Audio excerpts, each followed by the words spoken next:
Hello, everyone. Welcome to Industry Showcase today on December 5th, 2023. My name is Melissa Haddad, and I will be hosting today. The region of Durham, where I am today, exists on the lands that the Nishi-Sageg Anishinaabe inhabited for thousands of years prior to European colonization. These lands are the traditional and treaty territories of the nations covered under the Williams Treaties, including the Mississaugas of Scugog Island First Nation, Alderville First Nation, Hiawatha First Nation, Curve Lake First Nation, and the Chippewa nations of Georgina Island, Beausoleil, and Rama. We honor, recognize, and respect Indigenous peoples as rights holders and stewards of the lands and waters on which we have the privilege to live. In our efforts towards reconciliation, we continue to build and strengthen relationships with First Nations, as well as the large Métis communities and growing Inuit communities here in Durham. We commit to learning from the Indigenous values and knowledge, building opportunities for collaboration, and recognizing that we are all connected. Please share in the chat the territory you are joining from. Today's Industry Showcase is brought to you by OntarioMD, optimizing physician practices using technology. We will have time for Q&A at the end of today's presentation, so feel free to type your questions into the chat. It is my pleasure to introduce Kathy Tudor, Director of Communications and Marketing. Kathy? Good afternoon and good morning, everyone. And thank you, Melissa, for the introduction. I'm delighted to be here today to introduce my colleagues, Andrew King and Christopher Sulway, who will take you through today's Industry Showcase presentation. Andrew leads OntarioMD's development, architecture, integration, and IT operations teams. He has overall responsibility for the development, maintenance, and support of both internal and external products and services, including our award-winning HRM service. Andrew advances provincial EMR to EHR integration and maturity priorities through strong partnerships with digital health stakeholders and OntarioMD's nationally recognized OMD certification program. Andrew has over 30 years of IT service design and delivery experience. Over 20 years have been dedicated to provincial healthcare, driving EHR and EMR enabling technologies, solutions, and service. Andrew is a passionate advocate for advancing clinical and practice outcomes through healthcare IT. Christopher Sulway is our Chief of Strategy, Growth, and Stakeholder Relations. Christopher joined OntarioMD in October 2022. Chris is recognized as a strong leader, strategist, and communicator. Before joining OntarioMD, he was a special advisor to the Office of the Deputy Premier and Minister of Health and served the Honourable Sylvia Jones and the Honourable Christine Elliott. Chris was responsible for the provincial Digital First for Health strategy. He has over 20 years of clinical and management experience. Before working with the Ontario Ministry of Health, Chris spent 8 years with the Toronto Central Local Health Integration Network, or LIN, where he was the Vice President, Quality, Performance, and Accountability. Chris is a licensed physiotherapist in Ontario and has worked in management as a clinician in Ontario hospitals and in a rehabilitation institute in Kuwait. He is a certified health executive and a member of the Canadian College of Health Leaders. He is also a lecturer for the Department of Physical Therapy, Faculty of Medicine, University of Toronto. So over to you, presenters. Great. I'm going to start it off, and I just want to say thanks to everyone. Thanks to Digital Health Canada for hosting this today, and thanks to everyone for taking the time. It's a real honor to be able to engage people across the country with some of the work that we're doing on OntarioMD and how we see some of this work moving forward. I'll go to the next slide, and I'll give you an idea of what we're wanting to do. Is I'll start by just giving you a little bit of context of OntarioMD and in the landscape that we operate in. And then Andrew is going to talk specifically around some of our primary care technology work. And then I'll help to close it off with how that technology connects with change management and adoption, as well as a little bit at the end of where we think some of the opportunities are going forward. Next slide. We're also going to leave some time at the end for some Q&As. So as you've been instructed, you can type some of your questions in the text box, and we'll be happy to try to engage the community today in some of those conversations. So if you look at the next slide, OntarioMD is a subsidiary of the Ontario Medical Association. We were established a number of years ago as at the onset of when EMRs were being introduced into primary care. The thing that one of the things that originated from that is a strong conformance and compliance program that continues today, still in EMRs, but also spreading to other technologies. Our funding comes from Ontario Health. For those of you outside of the province, Ontario Health is the key delivery agent for the Ministry of Health, implementing the strategy for the Ministry of Health across the province. And we're one of their key delivery partners, specifically in the areas of primary care and community-based specialists. You'll hear today a little bit about what we do, both on the technology side, but also on the change management and training for clinicians and physicians across the communities to adopt the technology, ideally that's reducing their administrative burden. The interesting role that we play is funded by Ontario Health, but with our connection to the Ontario Medical Association, we also try to be a digital health advocate. So as change is happening, as technology is being brought into the system, we're also bringing that lens of the clinician and trying to bring that voice into some of that direction and adoption. And recently, for those in Ontario, there's the introduction of Ontario Health Teams, and one of the roles that we see is really supporting the primary care leadership within these Ontario Health Teams to really develop these vertically integrated delivery systems. Next slide. We see our mandate as really, you can see there, helping primary care clinicians and community-based specialists access technology that they need to provide patient care and teach them how to use it effectively. And specifically, so the word clinician, as we're a subsidiary of the Ontario Medical Association, we have strong support for physicians, but it is much broader than that. It includes other clinicians within primary care, including nurse practitioner clinics, and also community-based specialists. So the specialists who are established in the community outside of hospitals, there's a role that we have in supporting them. Both on some of our programs, you can see we call OMD Connects, that we're going to talk a little bit about next in our technology section, but also around the education, bringing them opportunities to learn about digital health, where it's going. We have online privacy and security courses. We help with quality improvement goals and things around how they optimize that technology into their practices and get the most out of it. The next slide tells you that we operate within an ecosystem in Ontario. As I said, our key partner is Ontario Health and the extension from the Ministry of Health and the Government of Ontario, OMA. But there are a number of other partners that we partner with in our delivery. You can see some of them here. And it's really about working as a team to bring these types of technologies into the community. And we do that collectively with many great partners across the system. I'm going to pass over to Andrew, who's going to really dive into some of our the technology and some of the meat of the presentation that we want to present today. Over to you, Andrew. Awesome. Good afternoon, everyone, and thank you very much for the opportunity to speak today. I look at the title here, Primary Care Technology, and I would debate, most of us would agree that our ambitions really are to improve clinical workflow and reduce physician burden, improve patient outcomes. And as much as we talk about technology, if we're not engaging clinicians and patients in all of our design and preparation work for these initiatives, then we will not be successful. And that is an important foundation for these discussions. Everything starts with clinicians. As much as those of us in technology think we do great things, at the end of the day, if it isn't usable by clinicians, then we haven't succeeded, have we? So next slide, please, Revan.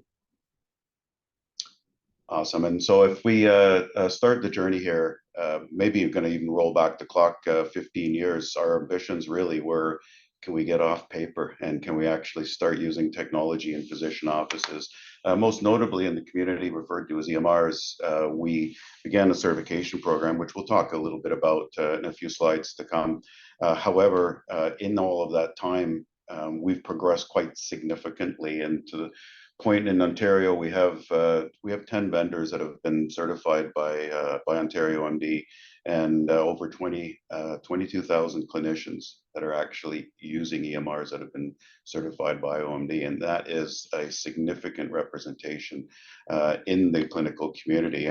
And our challenges today are less about paper versus EMRs, and now it's a matter of, yes, that's great, I have my EMR, but why doesn't it do this, that, and the other thing? And that is now our new mandate in life. And so it is an important representation here that OntarioMD services. We also work with the government of Brunswick and expanded our region to serve the community-based clinicians in New Brunswick as well.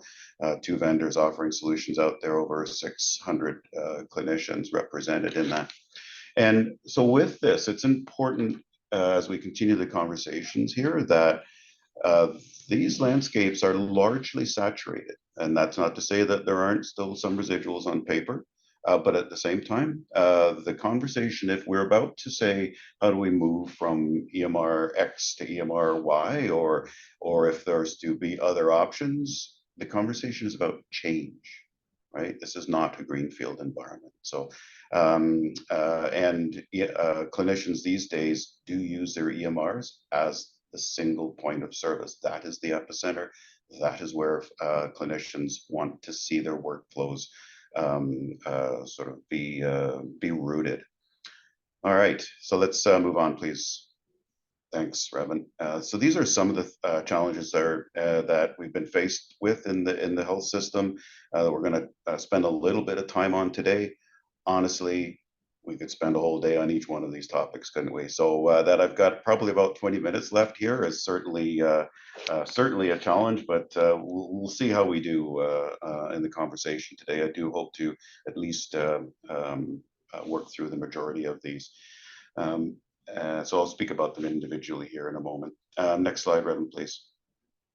One of the anchors that we've spent a great deal of time on in Ontario is OneID as a basis of access and entitlement to provincial assets. OneID has become the anchor, and it is important that the EMR vendors out there today providing solutions into the community have incorporated OneID into their products, and even with some single sign-on capabilities. And single sign-on really as it applies to the EHR. And so as you might navigate, or as clinicians might navigate between the different EHR services, upon that first initial sign-in, then those credentials do follow you. And apart from timeouts here and there, that sort of reduces the pain that previously existed, where you have to log in and log in and log in and log in. And so I want to make sure also, as we go through today's conversations, you think about the partner slides that Chris referred to a few minutes ago. Everything here is accomplished with partnerships. So Ontario Health, acknowledging Ontario Health and Ministry of Health as these service providers of the EHR itself. OntarioMD's role working with EMR vendors. We are delivery partners, shepherds in the system that basically help to advance technology and bring like minds together, as I often say, to be able to achieve the outcomes that we're talking about here today. Revan, next slide, please. So one of the, I would certainly be remiss without speaking at least for a few moments on HRM. HRM is one of OntarioMD's long-standing products and services within the community, and effectively, it has significantly reduced the paper report delivery reliance that we've had in the sector. Obviously, we still have a significant way to go in the sector in terms of ACTS the facts. We'll hear about other initiatives a little later on today, but nevertheless, HRM then was a vehicle that we used to deliver healthcare reports from around the system. And so it cut out a tremendous amount of workflow. Next slide, Ravi, please. And so in terms of the types of reports that HRM does deliver, for example, from acute care, what we might most commonly look at is admit and discharge reports as an example, DI reports, operative reports, obstetrics and delivery reports. Those sorts of things are delivered from where they're sending facilities, we refer to them, largely acute care facilities and independent health facilities, creates a delivery path into primary care. One of the most notable ones also that we all have lived through over the past several years is the delivery of the COVID vaccination reports. That was a significant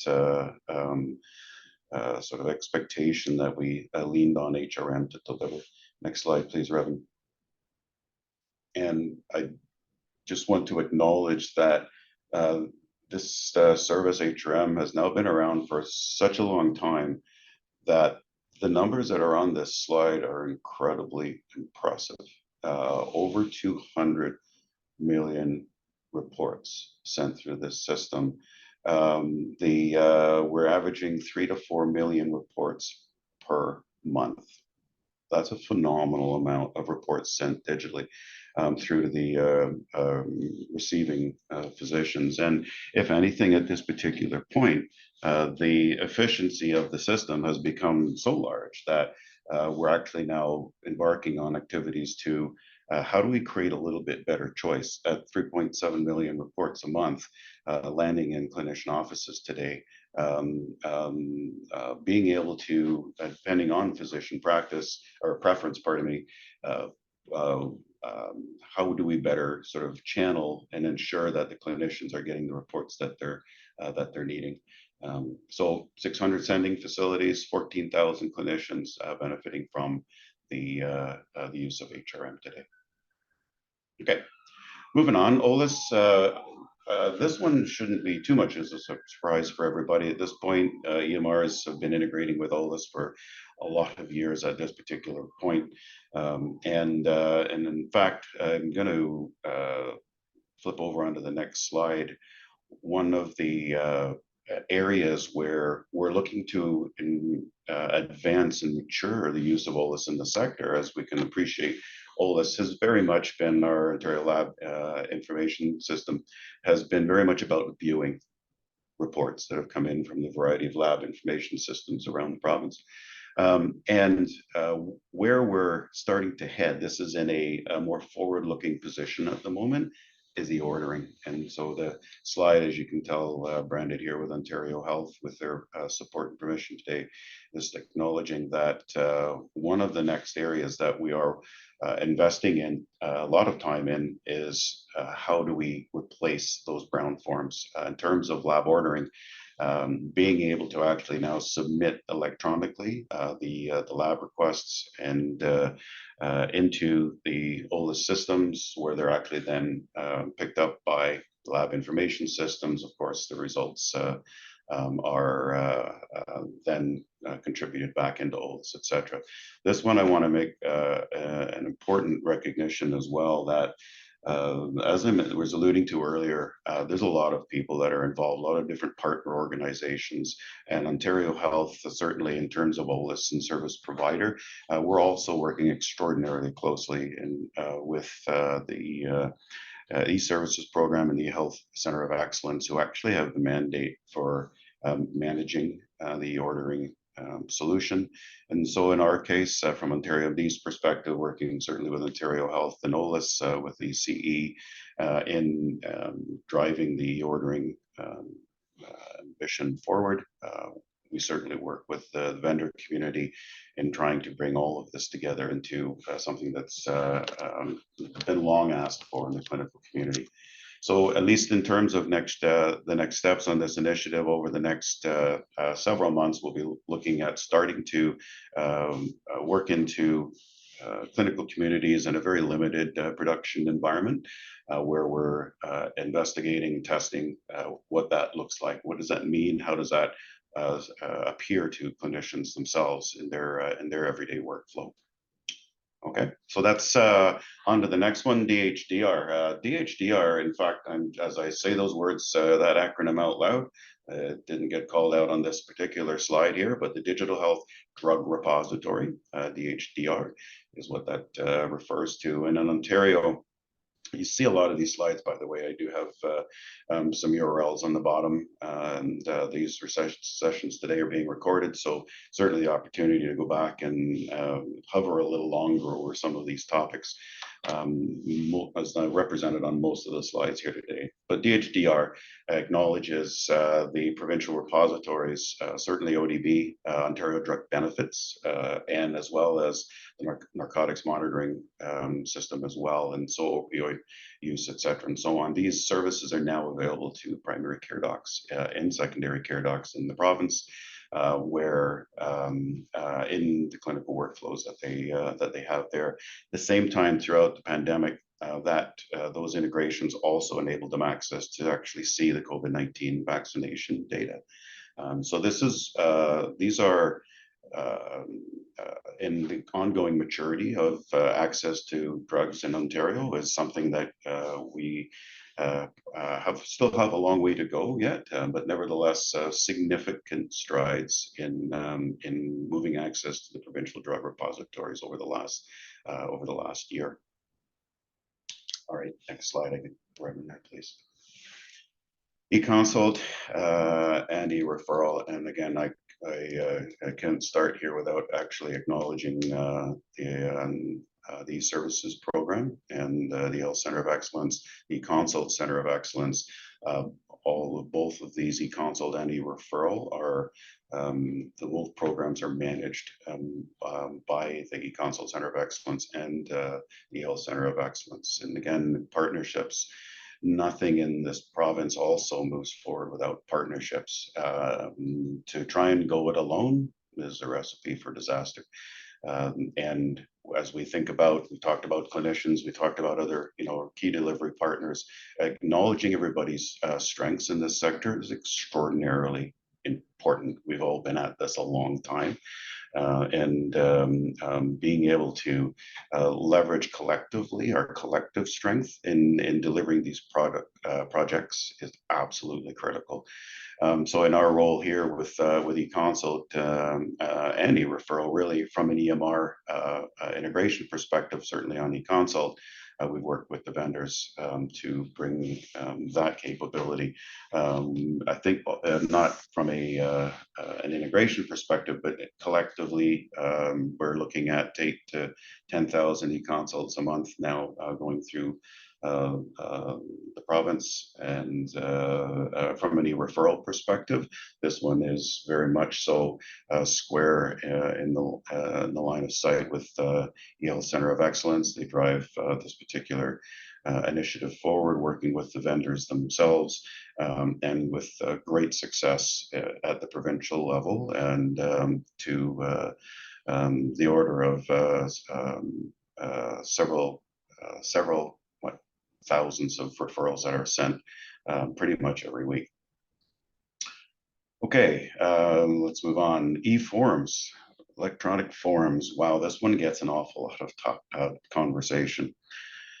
What's an electronic form? Certainly, we're all familiar with the paper forms. Are PDFs electronic forms? And certainly, a lot of us would say no, that they're certainly, yet you're able to at least share them electronically. Great. What we think about, though, in the new age of electronic forms, we think about data, right? How it's rendered, what the visual experience is from clinicians. Great. We like to all see the familiar forms that we've been used to over the years. And however, in this particular case, again, in partnership with the Health Center of Excellence and Ontario Health, we've embarked on looking at a new age of electronic forms. It's looking at forms at the data level. One example here, we work with the Ministry of Transport. You may all be familiar with the driver medical review forms. Certain health conditions, etc., in the province certainly suggest at times where that requires review from the MTO as to whether there are any impacts to your driving responsibilities, etc. And so there are a number of forms that get filled out in submission to the Ministry of Transport when there are certain circumstances, certain medical situations that present themselves. And so we digitize that. We turn those into electronic forms where ultimately, as forms are submitted, effectively that's turned into data stream, data package, and that data package then is passed along so that they're ultimately retrieved from one spot through Ministry of Transport. So that is a new age of electronic forms. That is a relatively new. We continue to work. We're on the more the near end than the far end of that journey. That is for sure. As we look to assess where we are heading in the continued advancement of electronic forms, that is work that is underway as we speak, in collaboration with others in the sector. Okay, moving on. Contextual launch is something that has been extraordinarily powerful. So what I would like to really acknowledge here, we're all familiar with API based integration, right? From a technology perspective, quite frankly, API-based integration has always afforded the richest, most comprehensive, immersed solution that's available, because you can pretty much tailor them to every individual want and need. However, the con of that is it takes a long time. It takes the most investment in terms of resources, and equals the most costly approach as well. The flip side of that is visiting another portal, yet another sort of credential to log into, is also, that's the other end of the equation, which is also, that's very much less tolerable. Again, as we were saying earlier, don't make me log into all of these systems over and over again. Contextual launch then is a bit of a middle option. The word integration on this slide, air quotes, integration, lots of conversation of what integration actually means. In this particular case, though, can we at least acknowledge Member One ID at the beginning of the slide here, right? In terms of access and entitlement, leveraging One ID, as we think about then some of these downstream websites that we might visit, so some of them are mentioned on the bottom of the screen there, Clinical Connect, the EHR viewers, we've got HPG, Chris probably should have put that in full form, but the Health Provider Gateway and the Community Health Related Information System. So from a community perspective, OTN, eConsult, also web views of the eConsult solution we talked about a few minutes ago, Cancer Care Ontario reports. These are all endpoints that are certainly quite popular in the clinical community. So how do we make that user experience much easier? So let's acknowledge the user identity that we've connected with. Let's also acknowledge from an EMR perspective, generally the patient that's in front of me, can we take that patient along with the outreach to these end systems? So you assert the identity, you post the patient provider context, so that when the endpoint is launched, then those are all acknowledged. We recognize we acknowledge the token, the sort of the access credentials, pardon me. They also then pick up the patient and provider context, and through whatever then the destination is, say it's Clinical Connect, let's bring that up in context. So it's not like I'm logging in again, I got to go find a patient again. Nope, it's all one click and you're into that application. So this pattern has become quite repeatable. It's a much faster to market solution, does not have the fullest, richest integration. And these are all the trade-offs, but this particular scenario has been growing significantly. So again, assert the credentials, post the context, launch the endpoint. Okay. Moving on. So one of the forward-looking ones that we also wanted to acknowledge today, just checking the time, not doing too bad. So in terms of forward-looking, the primary care information exchange. One of the challenges that this, what we acknowledge around the sector is access to primary care data, right? As you navigate through the various points of care within the system, having access to primary care data is extraordinarily important. Family histories, past procedures, immunizations, meds, allergies, right? So as you're presenting into an emergency department as an example, right? Or you're walking into a walk-in clinic as an example, never seen you before. Who are you? How do I get more information, beyond what is already available in clinical viewers? So primary care information exchange then is a lot of what we've talked about today is access into primary care, right?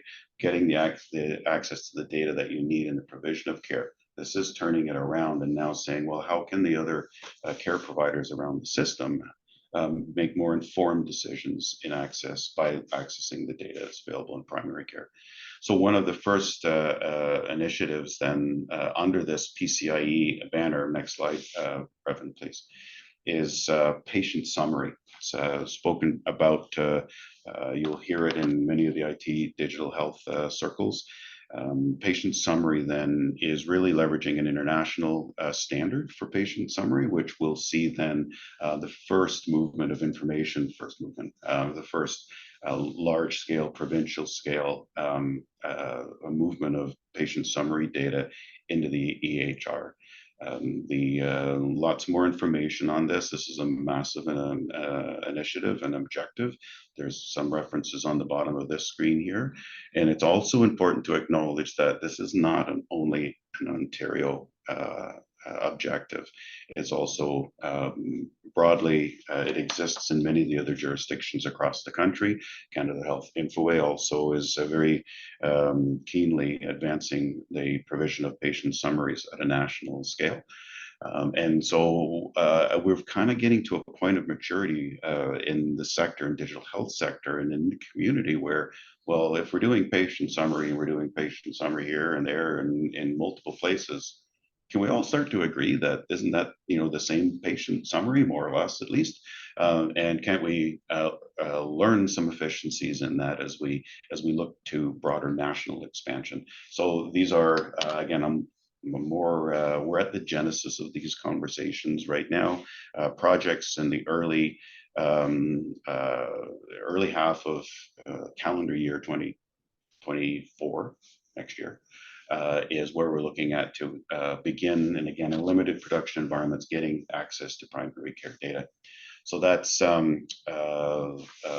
where we're focusing on that. Just going to wrap up here in a few moments. Then one last thing to talk about was certification.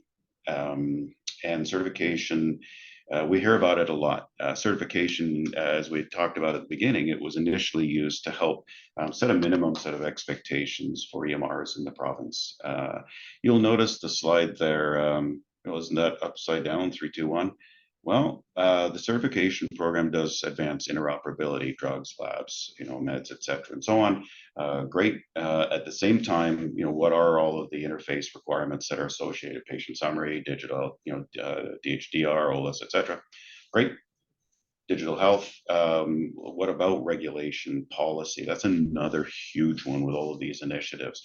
It's great that technology works, but do the policies line up as well from regulatory authorities, et cetera, and so on? Number one, which is in order, is the last one, but it's number one, back to the full circle, clinical workflow, right? Practice requirements. What's the experience at GLAS, first and foremost? I could talk at length at this, so I'll move on from a certification perspective, and then we'll pass it on to Chris here. So next slide, yep, thank you. The certification program itself, one of the, I'll wrap it up here in saying that the certification program in Ontario is really a representation of all of those that I mentioned on the previous slide. Yes, interoperability, technology requirements, there's policy requirements of the system and the authorities bring forward. And most above all, of course, clinical requirements and workflow and the way that these are presented. OMD and its certification program there is really from a conformance compliance perspective. Do we meet that aggregate list of expectations? We are, so we're looking at requirements that others are bringing into the sector. So on that front, I'm going to pause there. Let's move on to Chris. As we said at the beginning of this is not just a technology projects. They are not successful by themselves. Chris, over to you. Yeah, that's great. I'll move forward to the next slide. And exactly as Andrew was saying, that very much the complementary part to our technology program is our change management program. And we have a chief medical officer, Dr. Shandy Chandrasena, and Cynthia McWilliams are the key leaders in this side of our business. And if you go to the next slide, it really captures how we try to bring a holistic approach to change management, that it's not going to be technology. The change management part doesn't start by just a visit to the doctor's or the clinician's office and having them adopt a technology. Really, we're trying to bring that voice of the user, and we have structures that bring clinicians and physicians into the user-informed products. And then with that, we take that out and then it's working side by side with the clinicians to enable that into their workflow. And really the measure of success is, does this technology bring value to the clinician? Is it sustain value? Is it something that they adopt into their workflow and it continues to be a valuable part of how they do their business going forward? The next slide, we see ourselves as working with community-based clinicians. The key part is with the EMR, but it's also how does it bring other digital tools to support that through the EMR. And at the goal of it, again, bringing that value to the clinician, it's also seen as how do you reduce that frustration and find efficiencies so they can do their work better. You go to the next slide, it captures some of this. Is we talk about how a strong connection with vendors and product design, we bring that voice into that, but also supporting the clinicians out in the community. There's a number of programs you can see here that it really is there to try to support them at whatever stage they are in terms of adoption and use. Some of that can be through communities of practice, meeting with colleagues to understand how you're doing work. We have our digital health conference, which shares ideas and future-looking direction of where technology is taking. Things like our privacy and security training and how you adopt new technologies and tools like virtual care into your practice in a most efficient way. The two that I skipped over on, I'm going to go to the next slide, is one of the really strong assets of OntarioMD is we have a core office within Ontario, but we also have field teams across the province. And we think this is one of the key elements of meeting clinicians and physicians where they're at.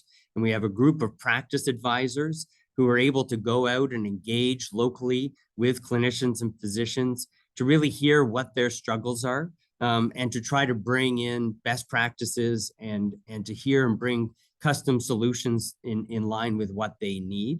And there's a whole team that can do some of that, whether it's focusing on quality improvement or how to better optimize their workflows throughout their office and throughout their team. And another part is on the next slide is you see a team, we call them peer leaders. So these are physicians, nurses, nurse practitioners, clinic managers who most of their day is delivering care or helping to support care, but part of their time is also being brought over to be a peer and really be able to share and understand what their peers are going through and helping to bring the latest solutions and the best approaches to what that local clinic needs. And so this is a service that is part of our core services. and is available to clinicians across the province. I'm going to spend the next little bit just talking about where we think the opportunities and some of the priorities are that as we look forward. In the next slide, we think there's OntarioMD, as we've been echoing along this whole presentation, is really about being a partner to move forward both, I think, a provincial and a national agenda.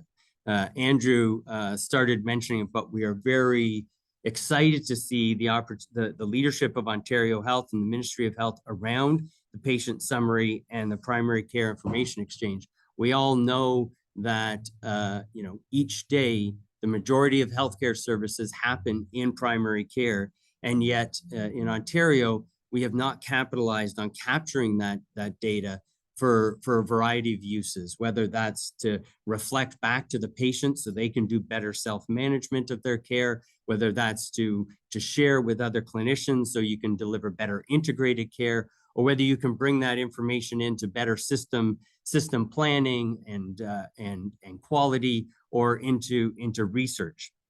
So as Andrew said, the work that we've started this year with Ontario Health is really at that beginning part, the technical elements of how we extract that information. But we're very eager to engage the community on as we were able to extract this information, now how do we use it to its greatest capacity? At the core of what an Ontario Health team is moving towards the concept of population health management. And for those teams to be successful, the key part is to be able to bring in primary care data, to be partnered up with all the other key parts of the data, whether in hospitals and lab and pharmacy. And that's when you start to get the real vision of population health management. For those of you who are outside of Ontario, there's an initiative that, going back one slide, called Patients Before Paperwork.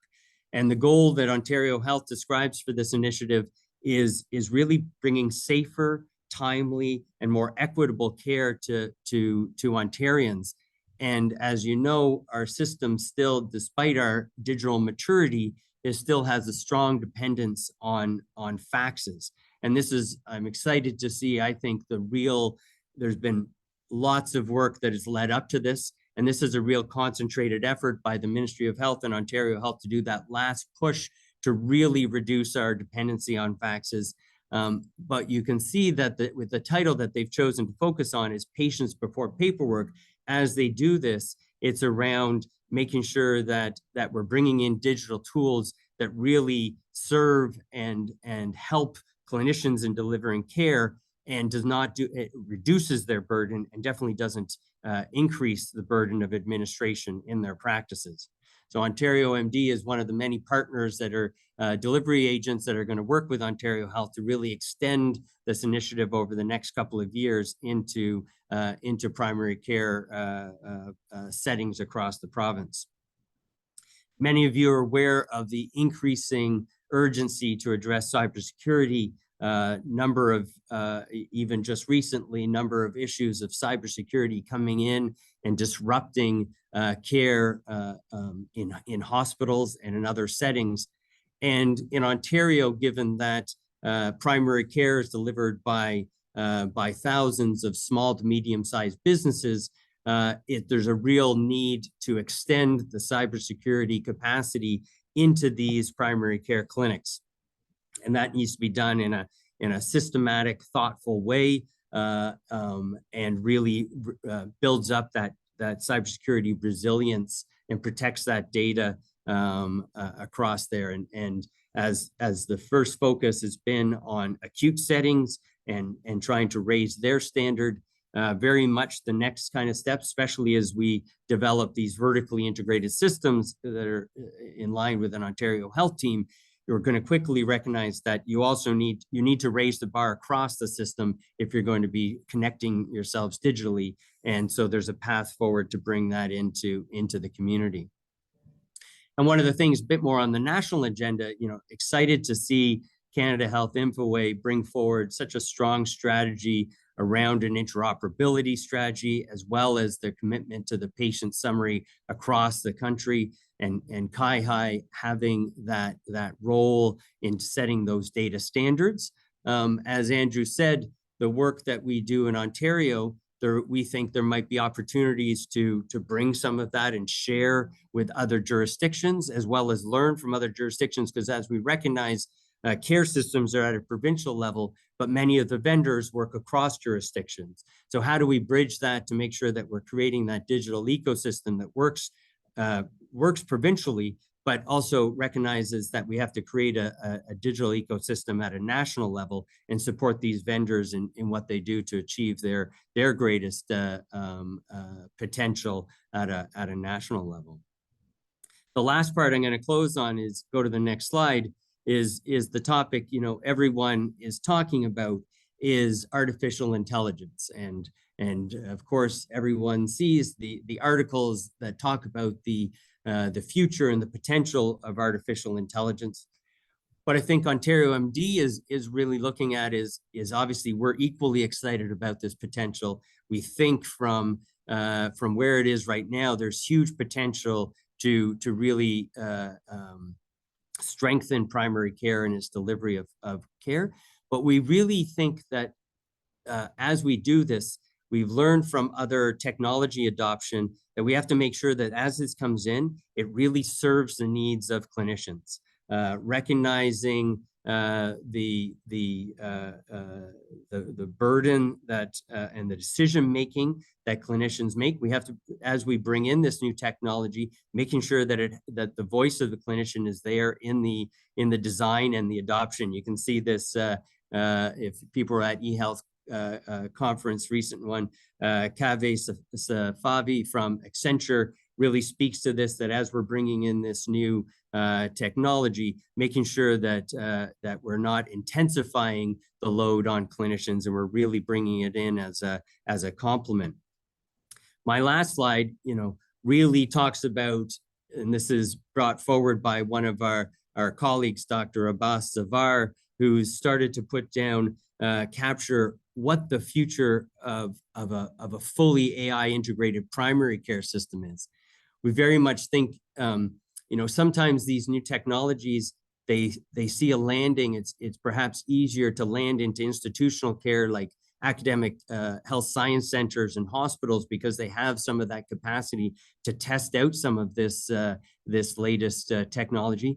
But we really think, again, going back to that argument that the majority of care happens in primary care, we think it's imperative that as AI is developed, that it really also has a strong primary care focus. And this slide starts to capture the dream of where AI could come in, both engaging the clinician, engaging the patient on some of the capturing of their own data, helping them before they visit the clinician, how it helps to enable that patient and clinician interaction, as well as the post-care. And I'm sure many of you have seen the articles that dream and see the potential of this.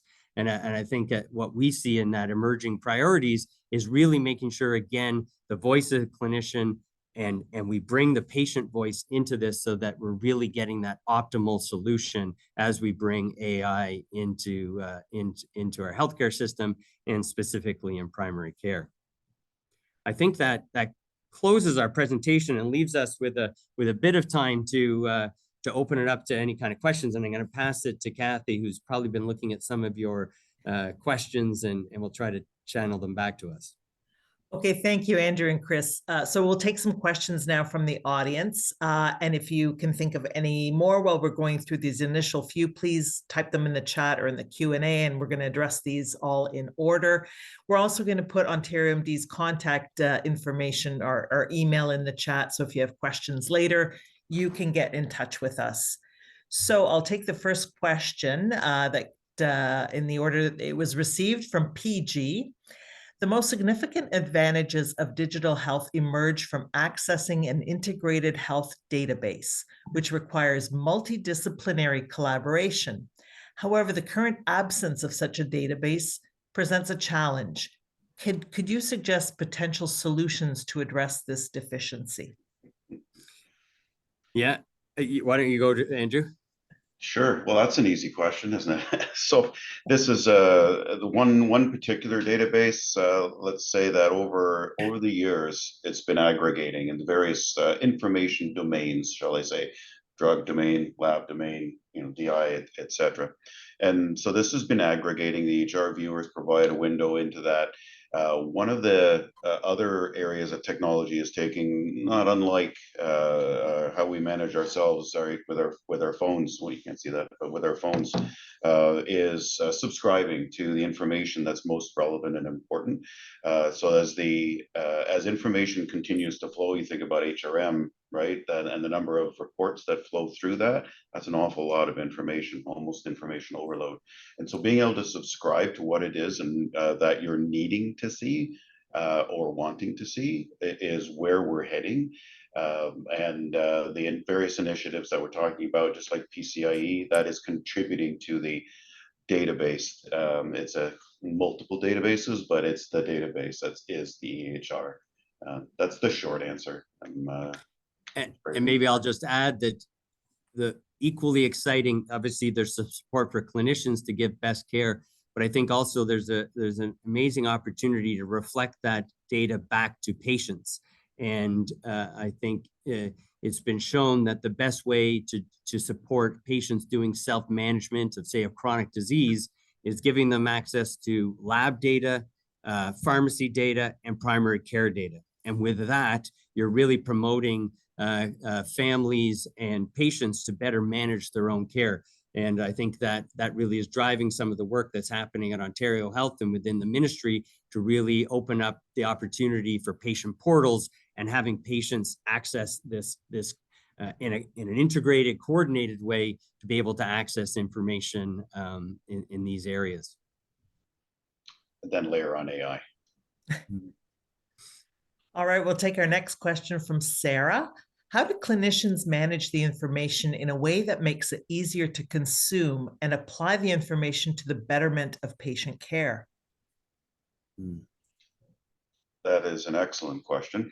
One that we spend an awful lot of time on these days when clinical requirements and developing them up front and understanding. We have clinician advisory working groups, practicing clinicians that actually contribute to the requirements that vendors and other service providers build in to these solutions. So that is to understand then how does it best present itself to the clinical community. That is one way.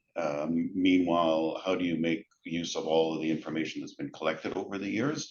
What are the tools that could potentially be available to sift through, filter, those sorts of things? Those are ambitions Chris mentioned about AI and some of the objectives that we have through that, potentially some tools in that regard as well. Again, apologize, that's the short answer. Yeah. Anything to add, Chris? No, I think the other key part, as we were talking about with change management, is having clinicians inform the product design. So how, as a clinician does their daily workflows, where and what kind of information do they need, and have that drive how we design the products so that it really brings that value to the clinician in their workflows. Okay, next question comes from Marion Liver. Hi, Marion. What is being done about increasing the number of ambulatory clinic reports available in Connecting Ontario from hospitals submitting data to CO, Connecting Ontario? Also, reports into CO from private community labs and imaging facilities and community specialist clinics. I can start in a sense that Connecting Ontario and its contribution of data to the repositories that exist in Ontario Health is honestly a question best served by Ontario Health in terms of what their roadmap is and for continued adoption and provisioning of those reports into the viewers. From our perspective, OntarioMD's perspective, it is one about enabling access to those viewers and the information that exists within it. So I don't mean to be deflecting that, but that's something that's a best answered by Ontario. Okay, moving right along, we have a question from Paula Lowen. Have you seen challenges providers who work in more than one context, for example, at a hospital and in a community-based practice, or in multiple community-based practices, receiving duplicate reports and results via different channels at different locations, for example, to their EMR and also via fax to a hospital-based CIS? If so, how do you mitigate the issue? Take it away, Andrew. Sure, just hand it to me. So the very much a challenge that is acknowledged in the sector. So as much as we say One ID, access credentials, another part of that is, so as a clinician accessing information, the other part of it is from where, obviously, whether you're in clinical practice, whether you're in the community, whether you're in acute care environment, does sort of change maybe what your entitlements are. And so that is something that we work into access, the province works into access to the EHR assets.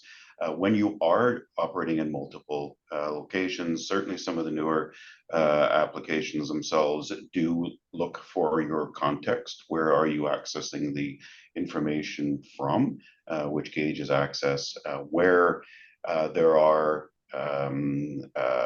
resolutions to which patients are with which providers in which locations is one that we are still endeavoring to work on with Ontario Health and the Ministry of Health, and maturing what we've got there.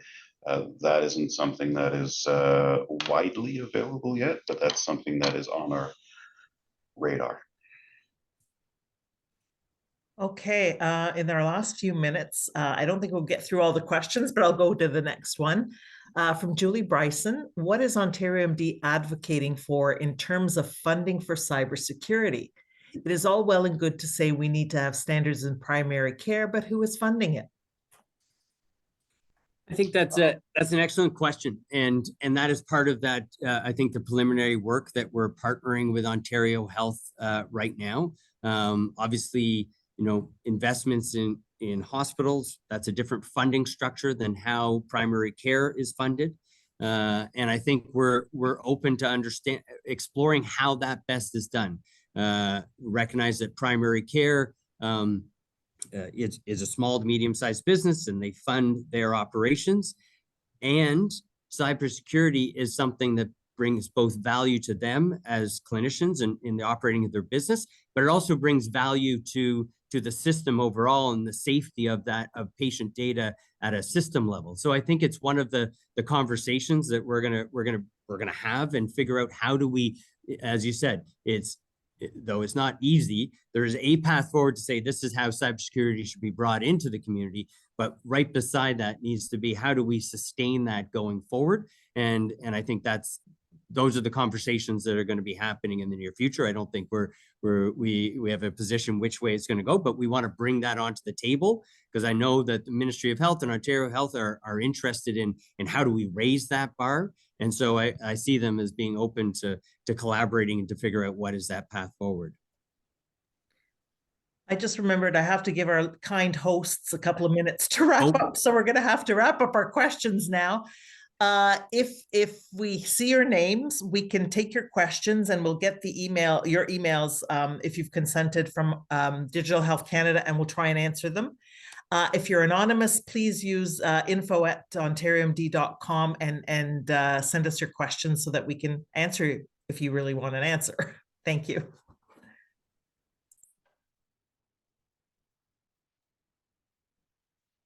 Thank you very much, Kathy, Andrew, and Christopher. It was absolutely wonderful. I hope everybody enjoyed the industry showcase.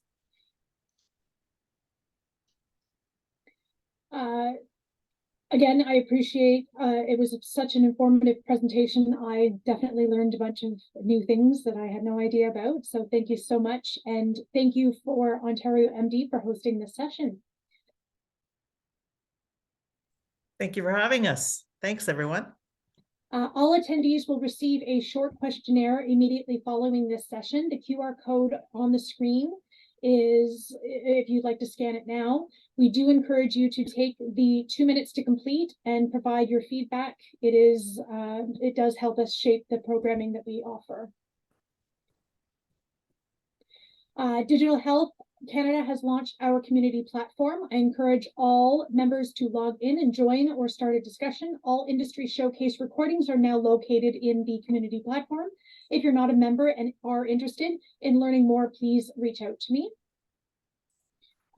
Finally, in addition to our regularly scheduled webinar Wednesday taking place tomorrow, we also have 3 winter conferences lined up, and I encourage everyone to visit our website to learn more.